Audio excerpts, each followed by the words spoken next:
कुनै गुरु पनि सधैँको लागि शरीरमा बस्न सक्दैन, बस्दैन पनि। तर जो उसका लागि समर्पित छन् त्यसको लागि ऊ कहिले मर्दैन, सधैँ जीवितै रहन्छ। यसका हजारौं उदाहरण छ। एउटा हामीले बुझ्न सक्ने उदाहरण बुझ्नुहोस् न, म एक्जाम्पल दिन्छु। कृष्ण हुनुभयो 5000 वर्ष पूर्व। मीराबाई अहिले 450 वर्ष पूर्व। दुईजनाको बिचमा 4500 वर्षको डिफरेन्स छ। तर मीरा जब जब पुकार गर्थे कृष्ण उसँग आएर बाँसुरी बजाउनुहुन्थ्यो, नाच्नुहुन्थ्यो। यो 45 वर्षको डिफरेन्स हराउँथ्यो हैन। त हामीले सबैले पढ्या हो। मेरो लोन सिकर मेनी मास्टर भन्ने मेरो किताब छ, त्यसमा यसको बडो वर्णन छ, पढ्नु होला। मीराकी कृष्णसँग बसेको एक अरू गोपी थिए, इन्द्रा देवी उहाँको नाम थियो, पनि कृष्णको गोपी नै थिए। उहाँ पुनः बस्नुहुन्थ्यो, मलाई छोरा जस्तो माया गर्नुहुन्थ्यो। पुनः जाँदाखेरि मेरो आमा जस्तै हुनुहुन्थ्यो। उहाँले मलाई सबै घटना बताउनु भएको। उहाँले कृष्णलाई देख्नुहुन्थ्यो, किनभने 5000 वर्ष उहाँलाई कृष्णसँग प्रेम थियो, कृष्णप्रति भक्ति थियो, श्रद्धा थियो। अब उहाँ त बित्नु भएको धेरै भएको छैन, 20-25 वर्ष भयो होला। तपन पनि 30 वर्ष जति, तपन पनि सायद बित्नु हो, 30 वर्ष जति भयो होला।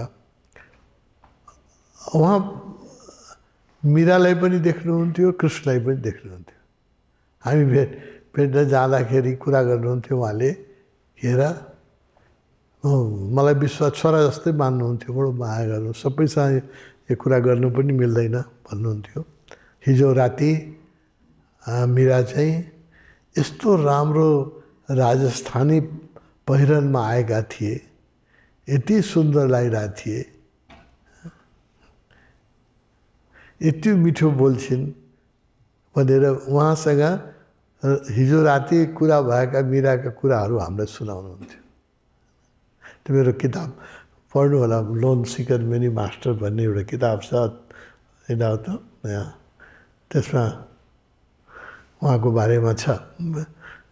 त्यस कारण 5000 वर्षको डिस्टेन्सबाट जब केही फरक परेन भने, भगवान्ले शरीर छोडेको त अहिले 35 वर्ष मात्रै भएको छ हैन, धेरै भएको छैन। अहिले पनि वृन्दावनमा यस्ता भक्तहरू हुनुहुन्छ, कृष्ण भक्तहरू हुनुहुन्छ, अहिले शरीरमै हुनुहुन्छ। केही भक्तहरू हुनुहुन्छ यस्तो कि कृष्णले दर्शन नदेशन उहाँ अन्नै खानुहुन्न, भजन गाएर बसिराख्नुहुन्छ। जब कृष्णको दर्शन हुन्छ अनि मात्रै उहाँ खानुहुन्छ, खाने हुन्न, दिनभरि भोगै बसिदिनुहुन्छ। यस्तो भक्तहरू जीवित हुनुहुन्छ। मैले भेटेको 2 जना गुरुहरू, एकजना मुरारी बापू हुनुहुन्छ, एकजना बागेश्वर बाबा हुनुहुन्छ। 2 जना हनुमानका भक्त। मुरारी बापू राम भक्त पनि, हनुमान भक्त पनि। बागेश्वर बाबा त खाली हनुमान भक्त। उहाँले मलाई यो मूर्ति उहाँहरूले नै दिनुभएको, यो तपोवनको रक्षा गर्नलाई बल्लमा दिनुभयो। यस्तो ध्यानको मुद्रामा हनुमानको फोटो भेट्दैन, यस्तो रेयर ध्यानको मुद्रामा बनाएर उहाँले नि मलाई दिनुभएको। उहाँहरूसँग हनुमानको डेली संवाद हुन्छ, जस्तो हामी कुरा गरिराखेका छौँ त्यस्तो एभ्रिडे संवाद हुन्छ। 2 जनाकै अहिले शरीरमै हुनुहुन्छ 2 जना। बागेश्वर बाबा त एकदम यङ हुनुहुन्छ, 28 वर्षको हुनुहुन्छ, अहिले वृन्दावनमा हुनुहुन्छ। परिक्रमा दिल्ली टु वृन्दावन लाख व्यक्ति लिएर परिक्रमा गए, लाखजना व्यक्ति उहाँसँगै हिँडिरहेका छ। त्यसलाई खुवाउने बस्ने व्यवस्था सबै ठाउँमा गर्दै कति 10-12 दिन लाग्यो दिल्ली टु वृन्दावन आज पुग्नुभयो। कृष्ण जन्म मलाई माया गर्नुहुन्छ उहाँले। मैले उहाँसँग सोधेँ यो कुरा, तपाईँ हनुमानजीको दर्शन गर्नुहुन्छ,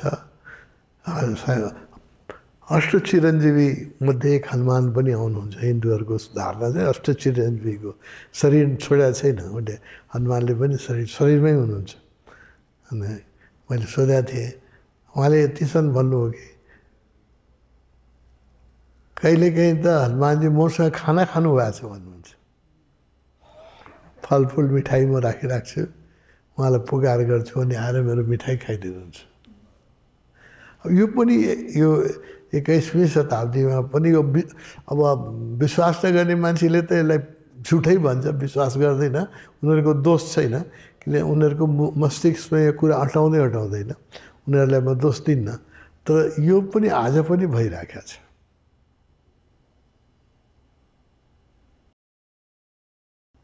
तिब्बतमा एउटा ठाउँ छ, प्रत्येक भगवान्ले भन्नुभएको छ त्यसको बारेमा। प्रत्येक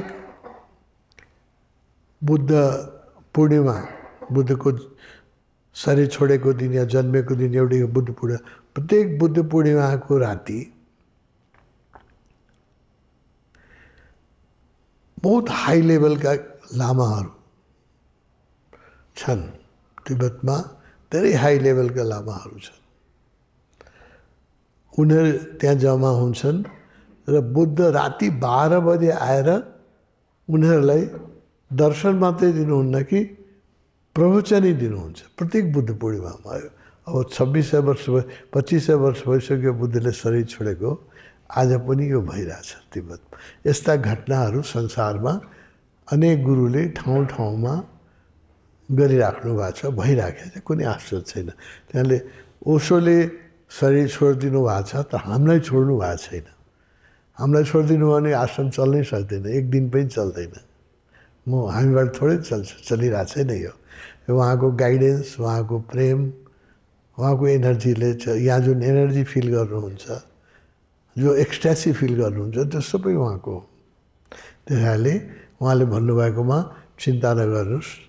अहिले उहाँको शिक्षा नै के हो भने लिभ हियर एन्ड नाउ, वर्तमानमा जिउ। अतीतको कुरा सम्झेर आफूलाई टर्चर नगर।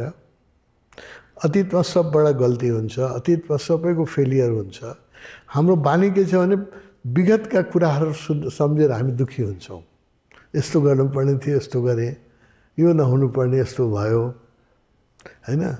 बितिसकेका दिनका सम्झेर हामी आफूलाई समय बर्बाद गर्छौँ। र मनको बानी के छ भने वर्तमानमा बस्न नसक्ने। It is habit of mind never to remain in present moment. Either it will repent for the past, that I missed this thing, I would have done this, it would have been better. So mind is repent about the past and hope about the future. कि भविष्यमा यो गरौँला, यो गरेपछि यस्तो हुन्छ अनि सबै सुख भइहाल्छ। मन कहिले पनि वर्तमानमा बस्न चाहदैन। It is not a habit of mind to remain in the present. In present there is no time.